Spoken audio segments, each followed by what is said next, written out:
बहुत समय पहले वाराणसी में एक कर्तव्यनिष्ठ व शीलवान गृहस्थ रहा करता था। 3 बेटियों और एक पत्नी के साथ उसका एक छोटा सा घर संसार था। किंतु अल्प आयु में ही उसका निधन हो गया। मरणोपरांत उस गृहस्थ का पुनर्जन्म एक स्वर्ण हंस के रूप में हुआ। पूर्व जन्म के उपादान और संस्कार उसमें इतने प्रबल थे कि वह अपने मनुष्य योनि के घटनाक्रम और उनकी भाषा को भूल नहीं पाया। पूर्व जन्म के परिवार का मोह और उनके प्रति उसका लगाव उसके वर्तमान को भी प्रभावित कर रहा था। एक दिन वह अपने मोह के आवेश में आकर वाराणसी को उड़ चला, जहां उसकी पूर्व जन्म की पत्नी और 3 बेटियां रहा करती थीं। घर के मुंडेर पर पहुंचकर जब उसने अपनी पत्नी और बेटियों को देखा, तो उसका मन खिन्न हो उठा, क्योंकि उसके मरणोपरांत उसके परिवार की आर्थिक दशा दयनीय हो चुकी थी। उसकी पत्नी और बेटियां अब सुंदर वस्त्रों की जगह चिथड़ों में दिख रही थीं। वैभव के सारे सामान भी वहां से तिरोहित हो चुके थे। फिर भी पूरे उल्लास के साथ उसने अपनी पत्नी और बेटियों का आलिंगन कर उन्हें अपना परिचय दिया और वापस लौटने से पूर्व उन्हें अपना एक सोने का पंख भी देता गया।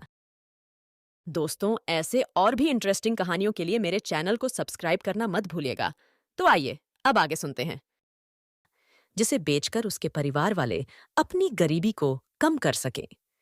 इस घटना के पश्चात हंस समय समय पर उनसे मिलने वाराणसी आता रहा और हर बार उन्हें सोने का एक पंख देकर जाता था। बेटियां तो हंस की दानशीलता से संतुष्ट थीं, मगर उसकी पत्नी बड़ी ही लोभी प्रवृत्ति की थी। उसने सोचा, क्यों न वह उस हंस के सारे पंख निकालकर एक ही पल में धनी बन जाए।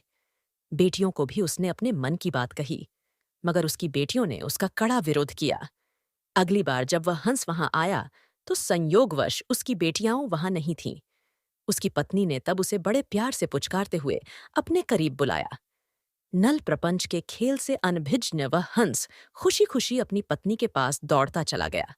मगर यह क्या, उसकी पत्नी ने बड़ी बेदर्दी से उसकी गर्दन पकड़ उसके सारे पंख एक ही झटके में नोच डाले और खून से लथपथ उसके शरीर को लकड़ी के एक पुराने बक्से में फेंक दिया।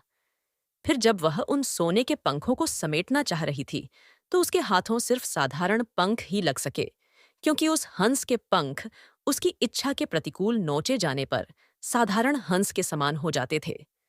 बेटियां जब लौट कर घर आईं, तो उन्होंने अपने पूर्व जन्म के पिता को खून से सना देखा। उसके सोने के पंख भी लुप्त थे। उन्होंने सारी बात समझ ली और तत्काल ही हंस की भरपूर सेवा शुश्रूषा कर कुछ ही दिनों में उसे स्वस्थ कर दिया। स्वभावतः उसके पंख फिर से आने लगे, मगर अब वे सोने के नहीं थे। जब हंस के पंख इतने निकल गए कि वह उड़ने के लिए समर्थ हो गया, तब वह उस घर से उड़ गया और कभी भी वाराणसी में दोबारा दिखाई नहीं पड़ा। दोस्तों, यह कहानी यहीं खत्म होती है।